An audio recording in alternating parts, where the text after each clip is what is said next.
Something just happened in the Middle East, and if the reports coming out tonight are even half accurate, the region may have crossed a line it cannot easily walk back from. Oil facilities are burning. Witnesses hard explosions over the city of Karj, the southern eastern part of the capital. Saudi Arabia's oil giant Aramco was also hit by a drone. Eyewitness video shared from Ras Tanura showed heavy smoke billowing from the refinery, covering the industrial complex. Sirens are screaming across Gulf capitals. Air raid sirens echoed across major cities as civilians captured footage of glowing streaks in the sky, interceptor launches and shockwaves rattling buildings. American embassies under attack. And somewhere in the middle of all this chaos, 6 American soldiers are dead. Earlier today, CENTCOM shared the news that U.S. military service members have been killed in action. As one nation, we grieve for the true American patriots who have made the ultimate sacrifice for our nation, even as we continue the righteous mission for which they gave their lives. Pause for a moment and think about that.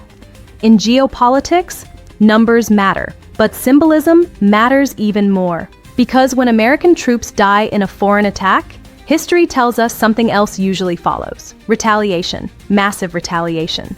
And what makes this moment even more alarming is how wide this confrontation suddenly became. Not one country, not 2, 7. 7 countries struck in a single night, in what military analysts are already calling one of the most dangerous coordinated assaults the region has seen in decades.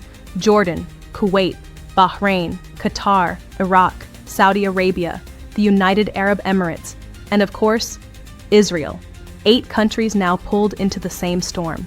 Now, before we even begin unpacking what happened, let's slow this down for a second, because when events move this fast, people often miss the bigger picture. And the bigger picture here is enormous. And incredibly, even civilian aviation facilities. Yes, airports. Kuwait International Airport reportedly struck. Facilities near Dubai and Abu Dhabi also targeted. Let that sink in. Airports are not battlefield targets. When civilian aviation infrastructure gets hit, the message changes completely. That stops looking like a military response and starts looking like regional war. And this is where things get really interesting and, frankly, dangerous. Because one of the most sensitive targets hit overnight wasn't a military base. It was oil, Saudi Arabia's oil infrastructure, specifically the Ras Tanura refinery. Now, if you're not familiar with Ras Tanura, let me explain why this matters. This is not just any refinery. Ras Tanura is the largest oil processing facility in Saudi Arabia. It handles roughly 550,000 barrels of oil per day, 500,000 barrels, every single day. That refinery plays a critical role in stabilizing global energy markets. So, when reports emerged that drones had targeted Ras Tanura, energy traders around the world immediately started paying attention. Saudi state television later confirmed that authorities temporarily shut down the refinery after a drone attack. 2 drones were reportedly intercepted by Saudi air defenses, but even interception has consequences. Debris fell, a small fire broke out, and that was enough to force a temporary shutdown. Now some viewers might hear that and think, okay, small fire, not a big deal.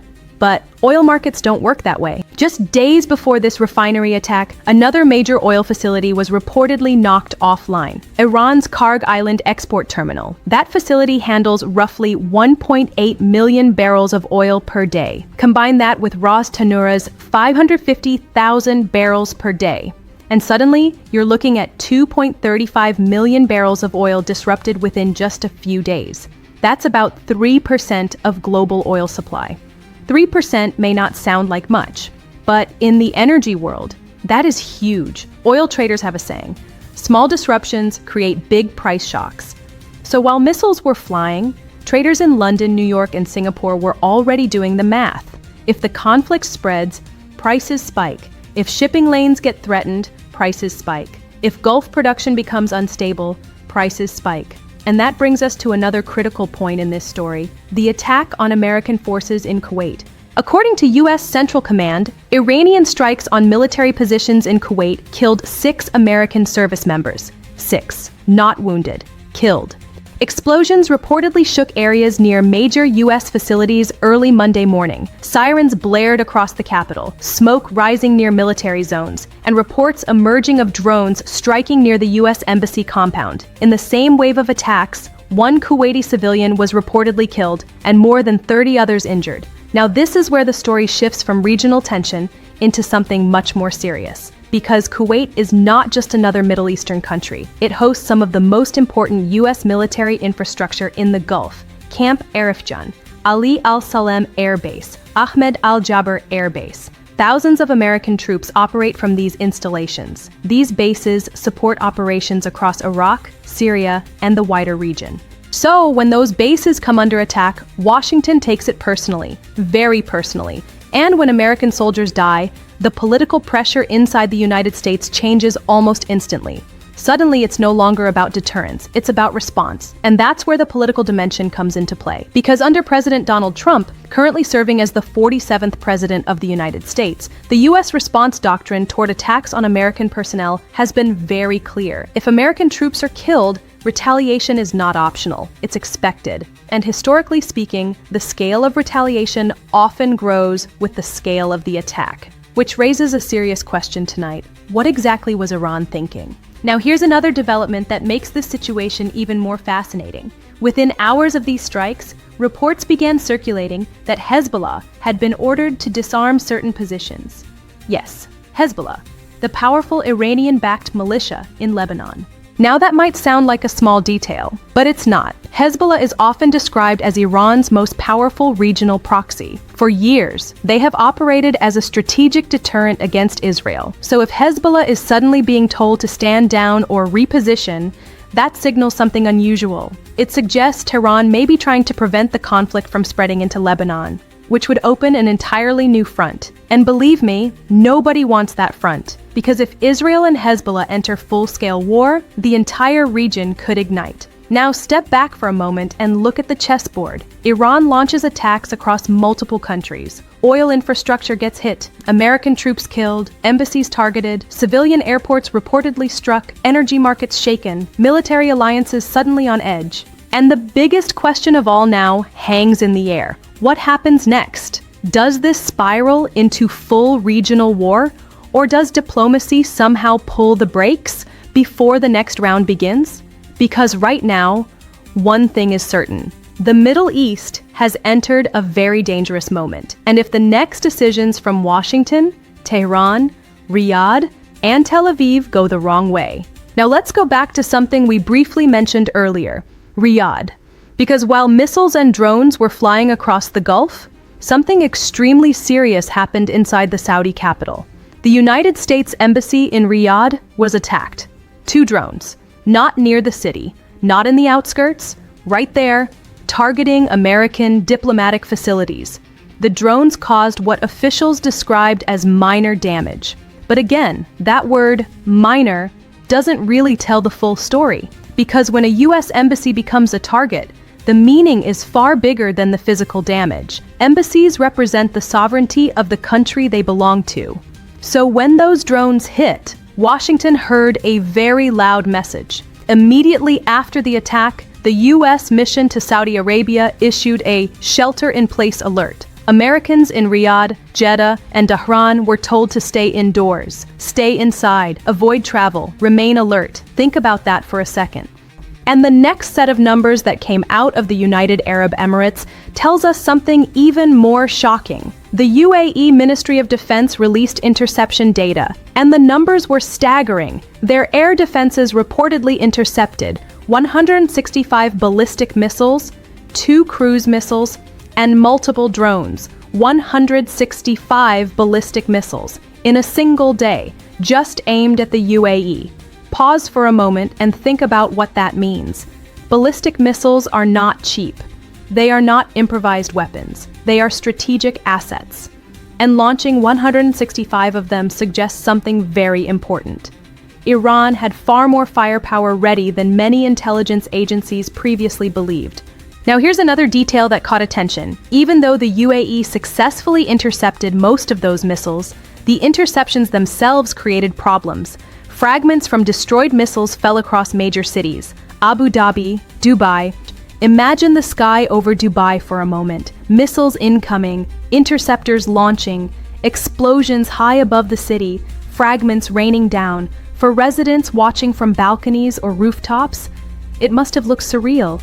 And the UAE was not the only place dealing with this chaos. Across the Gulf, other countries were facing their own waves of attacks. In Qatar, officials confirmed attempts to strike civilian infrastructure, including facilities near the international airport. Meanwhile, in Bahrain, another incident unfolded. An Iranian drone reportedly struck the Crown Plaza Hotel in Manama. The building caught fire. Now Bahrain may be a small country, but it hosts something extremely significant: the U.S. Navy's 5th Fleet headquarters. That fleet controls naval operations across the Persian Gulf, the Red Sea, and parts of the Indian Ocean. So when a drone hits a hotel in that city, even if it wasn't a military target, the proximity to such strategic assets makes the situation incredibly sensitive. And then there's Oman. Oman has traditionally played a very unique role in Middle Eastern diplomacy. For years, Oman acted as a quiet mediator between Washington and Tehran. When tensions rose, Oman often hosted secret talks, back-channel negotiations, diplomatic bridge building, yet even Oman was hit. 2 Iranian drones reportedly struck a commercial port facility, 1 foreign worker injured. Iran wasn't just targeting military bases. They were hitting everything: embassies, airports, hotels, commercial ports, oil refineries, civilian infrastructure. This wasn't a carefully calibrated military response. It looked more like a desperate attempt to strike multiple targets at once, hoping something would hurt enough to force the United States to stop its campaign. But here's the problem with that strategy. It may actually produce the opposite result, because the more countries you hit, the more countries become involved. Until now. On March 2nd, Hezbollah launched missiles and drones toward Israel, the first attack since that ceasefire. And the reason they gave was clear: revenge. Revenge for the killing of Iran's supreme leader. Hezbollah openly said the attack was retaliation for the death of the man they referred to as the supreme leader of the Muslims. Not defense of Lebanon, not protection of their borders. Revenge for Tehran. Now that decision triggered immediate consequences, because Israel responded fast, very fast. At 3 a.m. local time, the Israeli Defense Forces launched major strikes across Lebanon. Evacuation warnings were issued for civilians in 50 villages across southern Lebanon. 50. Then the airstrikes began. Lebanon's health ministry reported the early numbers: at least 31 people killed and 149 injured, 20 killed in Beirut's southern suburbs, 11 killed in southern Lebanon within hours. But here's where the story takes an even more dramatic turn, because what happened next didn't come from Israel. It came from Lebanon's own government. Prime Minister Nawaf Salam made an announcement that stunned political observers across the region. He announced a complete ban on all military activities by Hezbollah. Yes, the Lebanese government essentially told Hezbollah, your military operations are over. Surrender your weapons to the state. You can operate politically. But the armed militia must stop. Salam condemned the rocket attacks as irresponsible actions outside the authority of the Lebanese state, actions that endanger national security. Meanwhile, inside Iran itself, reports indicate hundreds of casualties, at least 555 people reportedly killed in the unfolding conflict. And when you step back and look at the entire chain of events, a very clear pattern emerges. Iran appears to have believed that striking multiple countries at once would force the United States to negotiate. Instead, the attacks killed American soldiers, targeted embassies, threatened global oil infrastructure, and activated nearly every American ally in the region. Now, the big question hanging over all of this is simple. What happens next? Does Iran escalate further? Does diplomacy somehow re-emerge? Or are we watching the early stages of a much larger confrontation? Because wars in this region rarely follow simple timelines. They evolve, they spread, they surprise everyone. But one thing is certain tonight: the Middle East has entered one of its most volatile moments in years. Will this crisis calm down, or will it become something far larger?